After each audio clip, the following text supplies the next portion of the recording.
I remember a fantastic story about a philosophy teacher teaching his class about René Descartes. Now, for those of you who don't know who Descartes is, he was a philosopher who famously quoted, "I think, therefore I am." Basically, Descartes tried to prove that everything in the world existed using his empirical senses.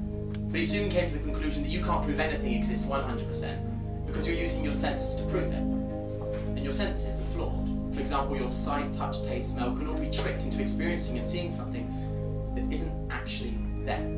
So he came to the conclusion of "I think, therefore I am," because the only thing he could logically prove existed 100% was himself.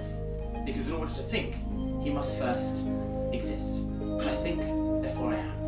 And as the teacher was explaining this, the class didn't really understand, and there was one student at the back that interrupted and said, "Well, if I don't exist, well, then what's the meaning to my life? What's the purpose of me being here?" And the teacher said, "Well, I believe the meaning to life is to have a life full of meaning." The students still don't understand this. So he said, "Everything we put into our lives gives us meaning, gives us purpose. We create our own meaning and our own purpose." And again, the student didn't understand. So the next day, he came into school and he explained exactly what it was he meant. And he came in with a jar. And he said unto the class, "This jar here, this jar represents each and every one of you." He says it represents your lives. He says it has potential, but it's only in filling it do you give it meaning. And never truly in life are we filled to the top, even though we think we are. And so he proceeded to take some rocks. And he placed the rocks into the jar, one by one. And one on the floor for good measure.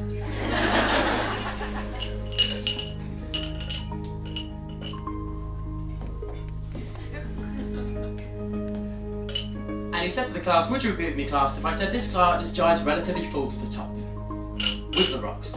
And the class agreed, "Yes, it's relatively filled to the top with rocks, yes." He said, "Very well." And then he proceeded to take some pebbles.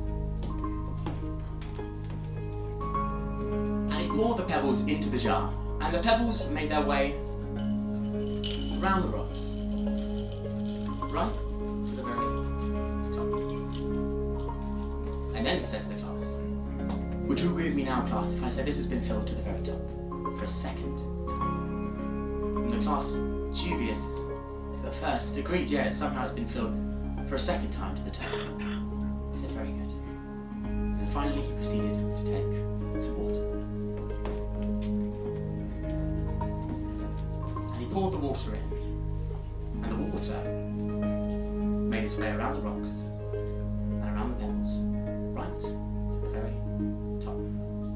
And then he said to the class, "Would you agree with me, class, if I said this has been filled for a third time to the top?" And the class had logically and dubiously nodded that somehow something has been filled for a third time to the very top. At which point then he proceeded to wrap it up.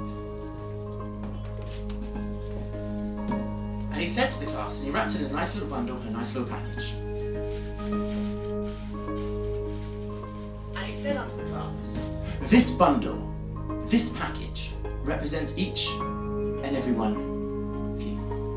He says the rocks represent your family. They come before anything else in this equation. They take up the most space. Then we have your friends. They're the pebbles, and they represent everything that you are, and they represent your friends. They're important, but they don't come before your family.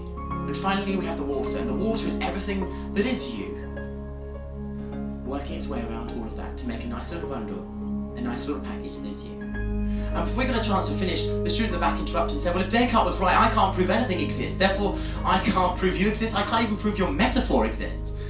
He said, "That's where I fear Descartes was wrong. I don't feel he should have said, 'I think, therefore I am,' because that's too certain. I feel he should have said, 'I think, therefore I am.' I think." Because, ladies and gentlemen, nothing in life is for certain. Not